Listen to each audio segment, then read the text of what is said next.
नमस्कार, मैं विलास रुकड़े we official media पर फिर लेकर आया हूँ एक नया पॉडकास्ट। और आज हमारे साथ मौजूद है इस पॉडकास्ट में संपूर्णानंद संस्कृत विश्वविद्यालय से पढ़े वाराणसी से पंडित रितेश कृष्ण शास्त्री जी, जिन्हें आचार्य और शास्त्री की डिग्री मिल चुकी है। और आज इनसे हम बात करेंगे ज्योतिष के बारे में। जी हाँ, हमारे जीवन में ज्योतिष सबसे ज्यादा महत्वपूर्ण होता है, जिससे कि हमें सुख और दुख का पता लग पाए और हमारा जीवन कैसा चलेगा ये ज्योतिष ही बता सकता है।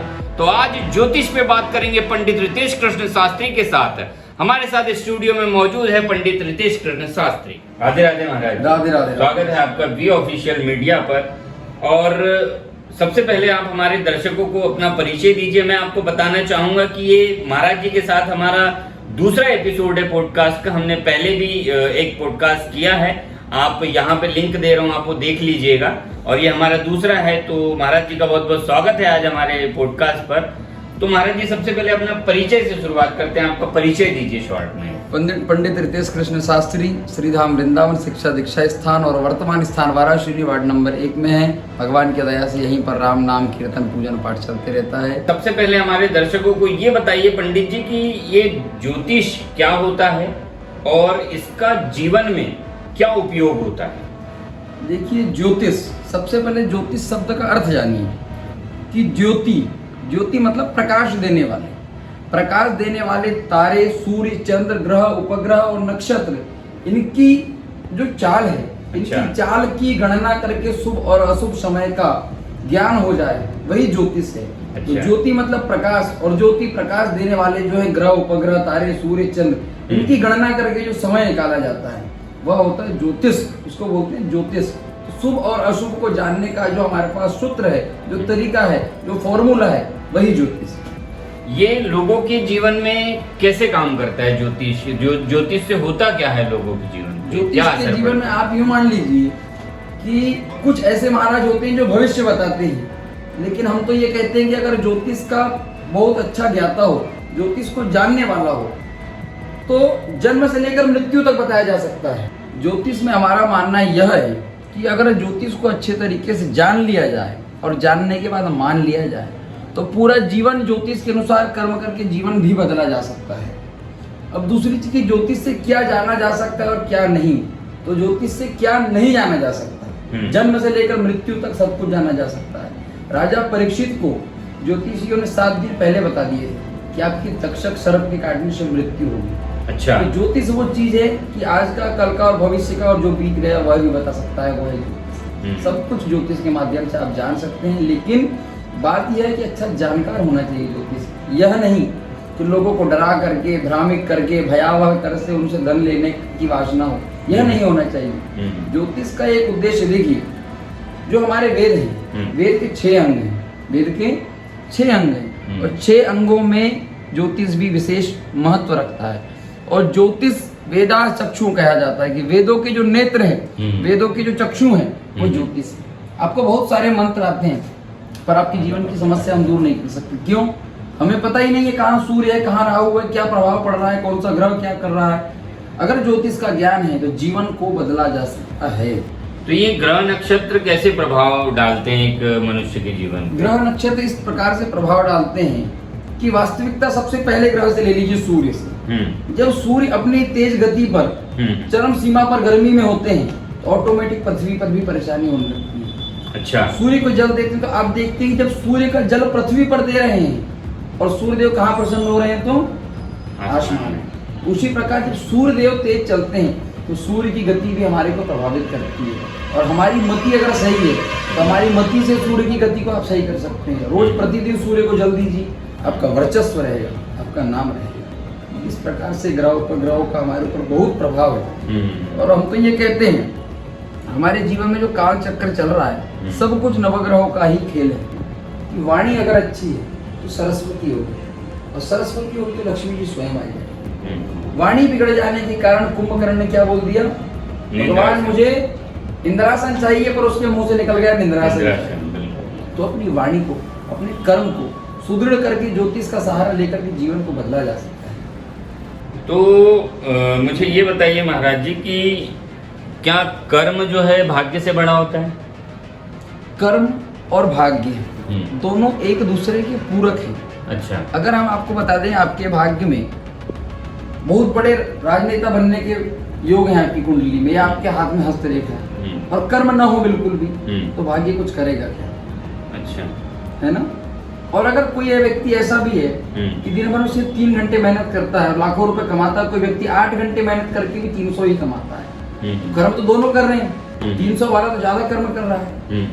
कर्म और भाग्य दोनों एक दूसरे के पूरक हैं। जैसा भाग्य जिसका साथ दे रहा है, थोड़ा भी कर्म करेगा तो पास हो जाएगा, और अगर भाग्य साथ में नहीं है, कितना भी आदमी कर्म करे फल मिलेगा, लेकिन आपके कर्म के अनुसार मिलेगा। और जब कर्म से भाग्य जुड़ जाता है तो एक कदम बढ़ाइए, 4 कदम राघव चले आते हैं, जब भाग्य और किस्मत दोनों का मिलना होता है। तो जैसे कोई इंसान होता है वो कम कर्म करके सफल हो जाता है, हाँ।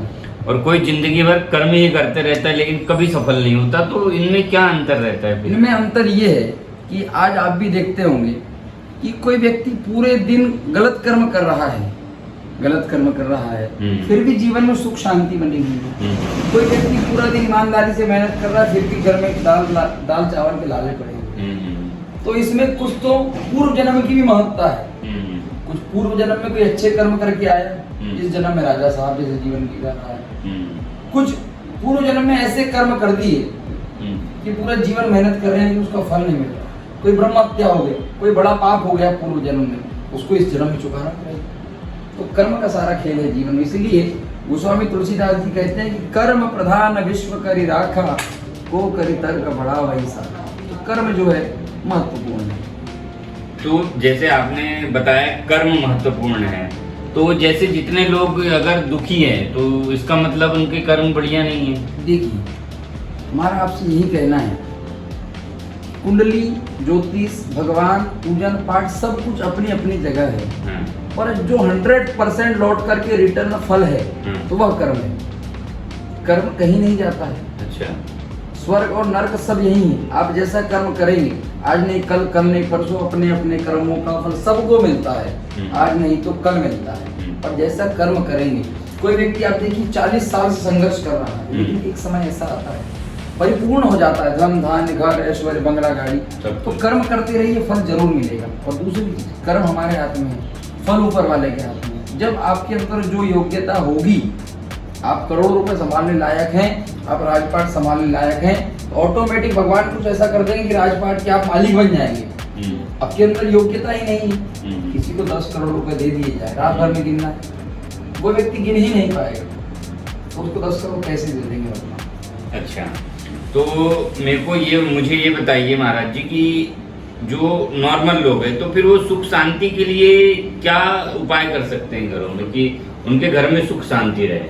सुख शांति के लिए आप ये मान लीजिए कि कलयुग रूपी भवसागर में, इस कलयुग रूपी भवसागर को पार करने के लिए नाम संकीर्तन से अच्छा कोई उपाय नहीं है। अच्छा। भागवत जी में वेदव्यास जी भी कहते हैं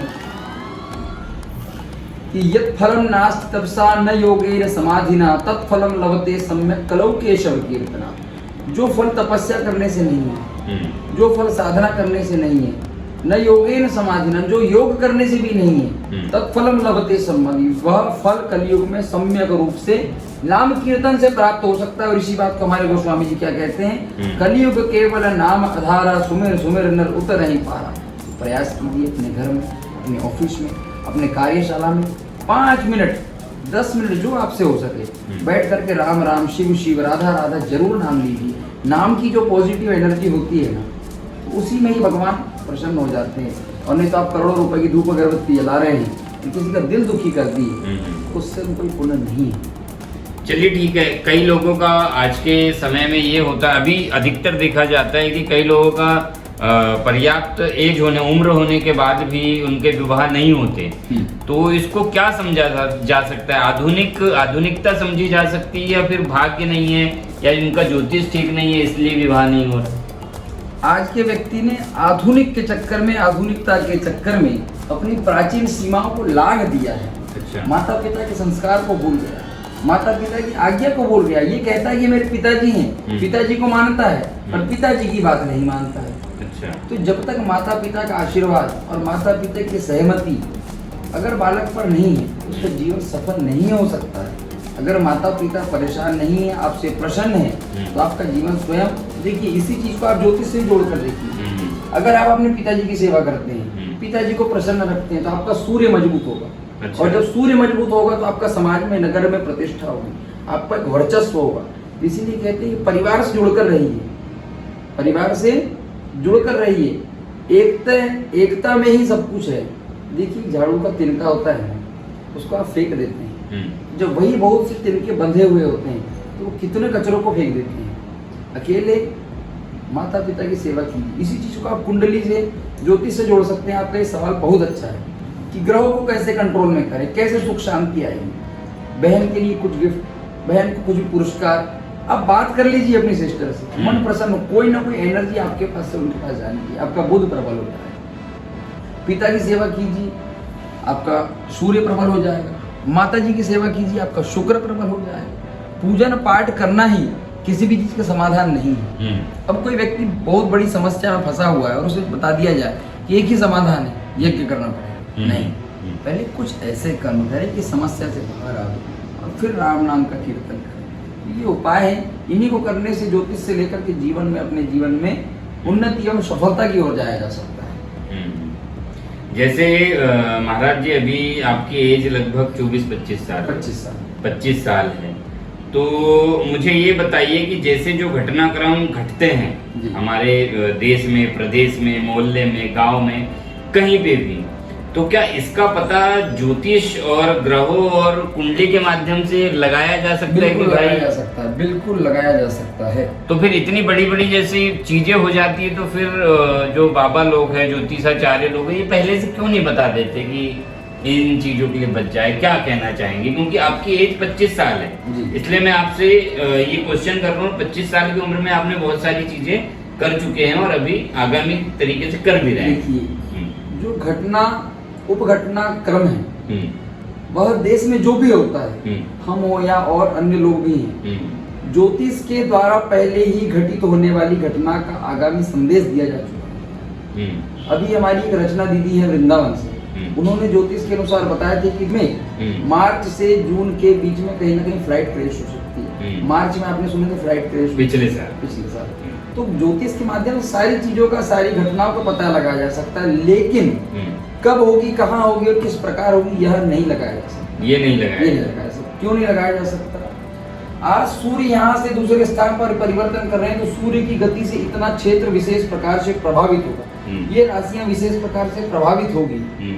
तो इन राशियों में बहुत से व्यक्ति हैं जिनके कर्म सुदृढ़ है, वो उस घटना में थे लेकिन बच गए। कुछ लोग ऐसे ही बिना घटना के छोटी चीज में प्राण चले गए। तो अपने अपने कर्म भी विशेष महत्व रखते हैं। ऐसा होता है कि एक व्यक्ति का कर्म लाखों लोगों को सफल कर देता है। एक व्यक्ति ऐसा कर्म कर जाता है कि उसी के पीछे हर किसी का चूल्हा जल रहा होता है। तो ये ज्योतिष और कुंडली एक दूसरे के पूरक है या फिर दोनों एक समान चलते हैं? ज्योतिष कुंडली को ही ज्योतिष कहा जा सकता है, क्योंकि ज्योति ग्रह नक्षत्र के द्वारा ही कुंडली से आप कुछ बताएंगे। अच्छा। ज्योतिष के ही अंदर कुंडली देखी जाती है। ज्योतिष एक प्रकार का ग्रंथ है, एक प्रकार से कह सकते हैं कि ज्योतिष हमारे भविष्य को जानने का एक तरीका है, रचना है। भगवान ने सब कुछ बनाए हैं। और देखिए ज्योतिष भी अपनी जगह है, ज्योतिष भी अपनी जगह है। ज्योतिष के द्वारा जाना जा सकता है, ना कि बदला जा सकता है। बदलना तो कर्म करके ही पड़ेगा। भाग्य बताया जा सकता है, बदला नहीं जा सकता। भाग्य कैसे बदलेगा? तो फिर आपकी वही बात की भाग्य और कर्म, तो भाग्य बदलेगा कर्म से, और कर्म करेंगे तो भाग्य बदलेगा। और दूसरी चीज, आज के आदमी कर्म कैसे, देखिए कर्म क्या है। कर्म क्या है? गधा भी दिन भर जा रहा है ईंटें लेकर के, वो भी 8 घंटे कर्म कर रहा है। घोड़ा 1 ही घंटे दौड़ रहा है, पर उसका घोड़े का मालिक उसके लिए एसी लगा रहा है और गधे को धूप में बांध रहे हैं। कर्म दोनों ही कर रहे हैं, गधा ज्यादा कर्म कर रहा है। पर कर्म कैसा हो? कर्म हमारा शास्त्र सम्मत हो, हमारे पॉजिटिव कर्म होने चाहिए। नहीं तो एक दिन में करोड़ों रुपए भी कमाए जा सकते हैं, लेकिन कर्म अच्छे होने चाहिए।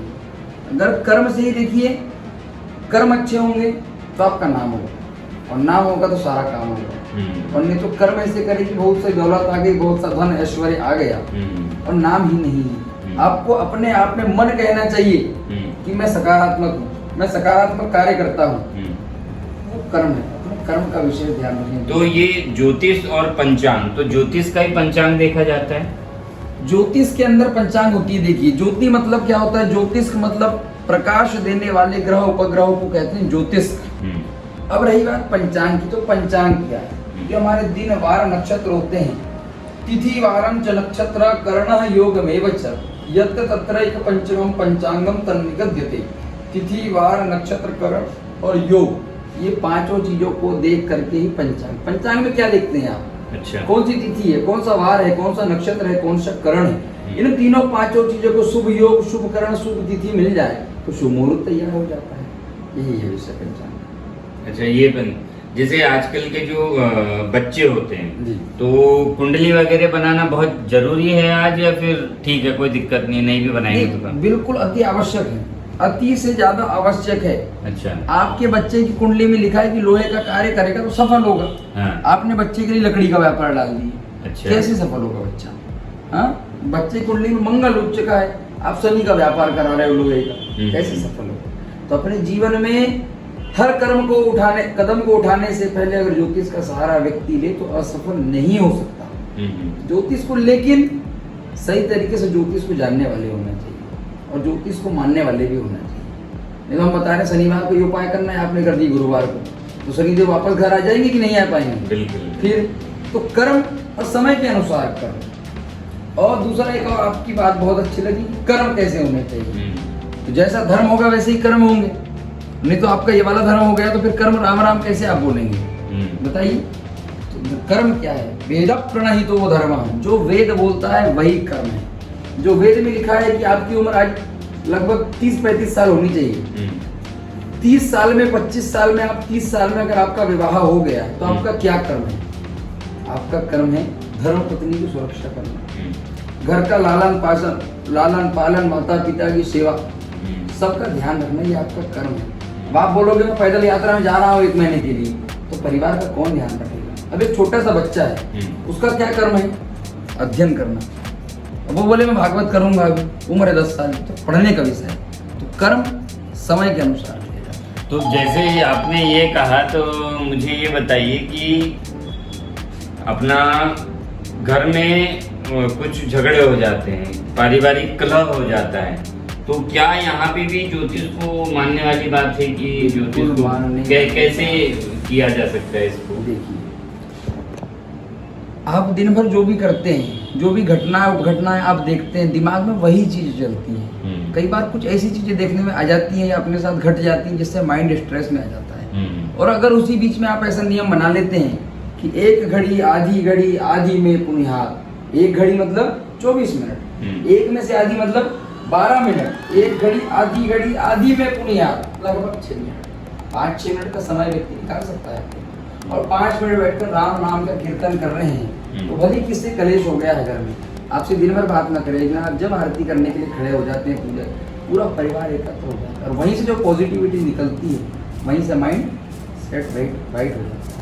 तो ये बहुत बड़ा विषय है। राम के नाम से सारे काम हो जाते हैं, राम के नाम से समुद्र में पत्थर तैर गया, राम से बड़ा राम का नाम, तो नाम से कीर्तन से बड़ा कोई उपाय नहीं है, चाहे आप कितना भी कुछ कीजिए। कुंडली बनाने के लिए क्या क्या महत्वपूर्ण होता है? कुंडली बनाने के लिए जन्म तारीख, जन्म का समय और स्थान, जन्म तिथि से देखा जाता है। इस तिथि में जब वो ग्रह कहाँ थे, जब आप कुंडली बनाते हैं 1980 कुंडली, 1980 में सूर्य किस राशि पर थे? देखिए, आप इस चीज को इस तरीके से समझिए। अभी आपका पुराना प्रश्न था कि महाराज जी ग्रह, नक्षत्र, उपग्रह हमारे जीवन को कैसे प्रभावित करते हैं? तो जो पूरा ब्रह्मांड है, ये ब्रह्मांड 360 अंश, और आप 360 अंश को 12 भागों में डिवाइड करेंगे तो 30 अंश आएगा। 360 को 12 भागों में डिवाइड करें 30 आएगा। तो 30 अंश की एक राशि होती है। तो ऐसी कितनी राशियां हो गई? कितनी? 12 राशियां। राशियां कितनी होती है? 12। तो 12 राशियों में जब ये नवग्रह घूमते हैं तो इनकी छाया जो होती है उस राशि पर पड़ती है। तो इस प्रकार से ग्रह हमारे जीवन को प्रभावित करते हैं। तो ये जैसे राशियां जो है, ये लेटर, नाम के पहले लेटर से क्यों सुनियोजित की गई, क्या कारण है इसके पीछे? देखिए, नाम पहले लेटर से नियोजित की गई, लेकिन वैसे राशियां नियोजित होती है नक्षत्र के अनुसार। अच्छा। आप जिस समय जन्म हुआ उस समय कौन सा नक्षत्र चल रहा था। एक नक्षत्र के 4 चरण, जिसमें अगर अश्विनी नक्षत्र में आपका जन्म हुआ है तो अश्विनी नक्षत्र के अंतर्गत फिर कौन से चरण में जन्म हुआ है। 3 घंटे का या 1 दिन का अगर नक्षत्र है तो 3 घंटे एक चरण चलेगा, अगले 3 घंटे में दूसरा चरण, उस चरण के अनुसार नाम धरे जाते हैं। अच्छा। अगर दोनों बच्चों का अश्विनी नक्षत्र में जन्म हुआ है तो पहले चरण में जिसका जन्म हुआ है उसका नाम आएगा चू से, और दूसरे चरण में 2 घंटे बाद हुआ तो नाम आ जाएगा चे से। तो राशियां जो है नक्षत्र के नक्षत्र पर आधारित है। नक्षत्र पे नाम से नाम से जो आपका चालू नाम है, जो नाम, उस नाम से कौन सी राशि आ रही है वो देखा जा सकता है। लेकिन राशि के अंतर्गत फिर आपको नक्षत्र भी देखना है, नक्षत्र का चरण भी देखना है। अब ऐसा है कि सिर्फ राशि को देख कर के किसी के शुभ अशुभ की गणना कर देना यह उचित नहीं है, जब तक जन्म कुंडली ना हो। अब किसी का बहुत वर्चस्व है लेकिन काम पूरे खराब है, काम पूरे खराब है लेकिन किसी का बहुत वर्चस्व कैसे है, तो सूर्य है। अगर सूर्य के साथ में राहु बैठ जाए तो वर्चस्व खराब कर देगा, इज्जत बिगाड़ देगा। अगर सूर्य अकेला बैठा है, सही जगह पर बैठा, तो आपका राजनेता जैसा वर्चस्व होगा, ये उसका विषय है। तो जन्म तिथि और जन्म के समय के अनुसार कुंडली से सब कुछ जाना जा सकता है। कुंडली से सब कुछ जान सकते हैं। जैसे कि आज की डेट में होता है कि जैसे अपन ने कुंडली निकाल ली है, ठीक है, सब कुछ करा लिए, लेकिन कभी कभी ये होता है कि कुंडली के हिसाब से भी चीजें नहीं चलती, तो फिर किसको दोष देना चाहिए? कुंडली के हिसाब से जो चीजें नहीं चलती तो यूँ मान लीजिए कि जिस लायक आपकी योग्यता होगी उस लायक प्रभु तो आपको, पूरी बातें कर्म पे आ गई, पूरी बातें कर्म पर आ गई। कुंडली से देखिए आप जान सकते हैं ना कि हमारी कुंडली में राजयोग है, कुंडली से आप जान सकते हैं कि मैं सरकारी अधिकारी बनूंगा, लेकिन कुंडली की उस बात को कैसे साबित करेंगे कि कुंडली में ये लिखा था तो ये हो गया, कैसे साबित करेंगे? अच्छा, कर्म ही नहीं होंगे तो फिर अब जैसे अपन बात करें कुंडली और ज्योतिष की, कई लोग क्या होता है आजकल काम अच्छा नहीं चल रहा है करके या तो अपना नाम बदल लेते हैं, ऐसे कई उदाहरण हैं, नाम बदल लेते हैं या नाम का अक्षर बढ़ा देते हैं, इसके पीछे की क्या वजह है? उसके पीछे की वजह है ये है, अगर सूर्य की इस राशि पर छाया है और वह सूर्य की नीच राशि है, या सूर्य का सामने जो ग्रह बैठा है वह शत्रु है और आपका नाम ये है, आपका अगर नाम को बदल लेते हैं तो नाम के अनुसार आपकी राशि बदल जाएगी। जब राशि बदल जाएगी, जब नाम बदल करके विवाह कराए जाते हैं, नाम बदल करके व्यापार प्रारंभ किया जाता है, तो नाम का बहुत महत्व है जीवन में। भगवान के नाम से सारे काम हो जाते हैं, तो नाम का ही सारा काम है, नाम का ही सारा खेल है। देखिए एक बार आपको छोटी सी घटना बताते हैं कि नल और नील समुद्र में पत्थर डाल रहे हैं तो तैर रहे हैं। राम जी को पता चला, बोले मेरा नाम ले ले, समुद्र में पत्थर तैर जाता है। राम जी भी गए, एक पत्थर उठा पानी में डाल दिए, पत्थर तैरा नहीं, अंदर डूब गया। भगवान बोले कैसे मेरे नाम से पत्थर नहीं डूब रहा है? बोले आप बोलिए श्री राम और डालिए। राम जी ने भी अपना नाम लेकर के पत्थर डाले, वो पत्थर तैर गए। तो इसी को कहते हैं राम से बड़ा राम का नाम। तो यानी नाम पे कई सारी चीजें डिपेंड करती हैं। तो आज के समय में ऐसा कोई मंत्र है जो लोग रोज बोले और अपने कर्मों को ठीक से करते रहे तो काम हो जाए? एक ही मंत्र है जी, हम दर्शकों को जरूर एक ही मंत्र है जो बाबा तुलसीदास जी भी कहते हैं और वेद व्यास जी भागवत में कहते हैं कि कलयुग केवल नाम आधारा, सुमिर सुमिर नर उतर ही पारा। कुछ पल कुछ क्षण राम राम राम राम राम राधे राधे हर हर महादेव, जो आप जिसको भजो। देखिए एक बात और आपसे कह देना चाहते हैं कि जाति पाति पूछे नहीं कोई, हरि को भजे सो हरि को हुई। तो आप राम को मानते हैं तो राम का नाम लीजिए, राधा रानी को मानते हैं तो जिसको आप इष्ट में निष्ठ हो जाएंगे वही इष्ट आपको सब कुछ प्रदान करेंगे। पर इष्ट में निष्ठ होना चाहिए, पर ऐसे नहीं कि आज ये दरबार में कल वो दरबार में। इष्ट को नहीं बदलना है जीवन, सब आपका राधा रानी भला करेगी, आपकी हमसे यही प्रार्थना है। ऐसी कोई घटना जिससे कि ज्योतिष पर आपका भरोसा हो गया, ऐसी कोई घटना है आपके जीवन में घटी? देखिए जब वृंदावन में हमारा अध्ययन चल रहा था 2018-19 की बात है लगभग, तो तब आपके क्या उम्र थी आपकी? क्या 19 साल का ही था मैं जब 2020 में मैं 20 साल का पूरा हुआ हूँ। अच्छा, 2020 में 20 साल पूरे हुए हैं। अच्छा, आप 19 साल की आयु? हाँ, 18-19 साल की आयु थी जब हमारा अध्ययन चल रहा था। जब एक ज्योतिषाचार्य दिल्ली से आए हुए थे हमारे विद्यालय में, जब हमारी उनसे भेंट हुई, वार्ता हुई, तब हमने कहा कि गुरुजी हमको हमारे बारे में कुछ बताइए, हम कुंडली बनाना सीखेंगे तो सबको बताएंगे, पहले अपने बारे में मैं कुछ जानना चाहता हूँ। तो बोले बेटा क्या जानना चाहते हो? अब हम भी उस समय नए बालक थे, ज्योतिष का अध्ययन कर रहे थे। बोले गुरुजी कल बताइए क्या होने वाला है। गुरुजी भविष्य तो बताएंगे, फिर आप चले जाएंगे तो हम किसको बताएंगे, ऐसा नहीं हुआ। हमने कहा कि गुरुजी कल के बारे में बताइए। तब गुरुजी ने हमारी कुंडली देख करके यह कहा था कि कल के लिए 2 चीजें बताते हैं, एक खुशखबरी, एक दुख खबरी। तब गुरुजी ने कहा था कि कल आपके साथ वाहन दुर्घटना होने के चांसेस हैं, संयोग बन रहे हैं। और दूसरी चीज, कहीं से फंसा हुआ धन मिलने की संयोग बन रहे हैं। तब दूसरे दिन हम भी उस समय अपनी मस्ती में ज्योतिष का अध्ययन हम भी कर रहे हैं कि ऐसा हो ही नहीं सकता। अच्छा। दूसरे दिन पूरे दिन कहीं भी नहीं गए। शाम को गुरुदेव का फोन आया दूसरे आश्रम से कि बालक यहाँ आ जाओ। तो आश्रम से हम गाड़ी लेकर निकले। वृंदावन धाम में पुलिस थाने के ठीक सामने एक्सीडेंट हो गया। अच्छा। वहाँ पर एक्सीडेंट हुआ, वहाँ से हॉस्पिटल गए। हॉस्पिटल में जब दवाई वगैरह हुई तो एक ऐसा व्यक्ति जिसको 2-3 साल पहले कुछ धन दे दिए थे, वो वहाँ पर जब खबर गई कि महाराज का एक्सीडेंट हो गया तो वो वहाँ धन लेकर के आए। अच्छा। तब हमारा दिमाग चला कि जो गुरुजी ने बोले थे, जो धन के आने के कोई आवश्यकता चांस नहीं समझ में आते थे, जिनको दे दिए, तो रुका हुआ धन आया, वाहन दुर्घटना भी हुई। तब से हमारा भरोसा हुआ कि ज्योतिष मतलब ज्योति ग्रहों के द्वारा जो गणना की गई वह सही है। हमारे ऋषि मुनियों ने, हमारे शास्त्र ज्ञाताओं ने, भगवान नारायण की वाणी से निकला हुआ वेद का एक अंग है ज्योतिष। ज्योतिष से सब कुछ बताया जा सकता है। तो महाराज जी और क्या संदेश देना चाहते हैं आज की युवा पीढ़ी को ज्योतिष और कुंडली को लेकर, क्योंकि कई लोग जो है इन चीज़ों से दूर जा रहे हैं और इसी वजह से जो है बहुत सारी चीज़ों में गलत फंस जा रहे हैं। तो क्या कहना चाहेंगे आज की आपके चैनल में हमारा यही संदेश है कि जितना हो सके देखिए, बहुत पूजन पाठ में फंस जाना या अंधभक्ति में फंस जाना यह उचित नहीं है। और आपने पहले देखे होंगे हर घर में एक पुरोहित होते थे, एक महाराज होते थे। बिल्कुल। जो जन्म होते ही पूरे बच्चों की कुंडलियां, सबके कर्म, सबका व्यापार देखा करते थे कि बालक क्या करेगा। आज का व्यक्ति एक तो गलत जगह ज्योतिषाचार्यों से फंस जा रहे हैं, जिनके अंदर लोग लालच और भयावह करके धन लेने की वासना भरी हुई है, धन की इच्छा है। देखिए मैं तो ये कहता हूँ कि ओरिजिनल ब्राह्मण जो धन की वासना नहीं होती उसके अंदर, ब्राह्मण अगर बोलता है तो धन गिरता है। आप हमारी सबसे यही प्रार्थना है सबसे कि कुछ क्षण भगवान नाम कीर्तन करें अपने घर में। उस भगवान नाम संकीर्तन से जो पॉजिटिविटी निकलेगी तो सुख, शांति और वैभव से प्रसन्न होंगे आपसे।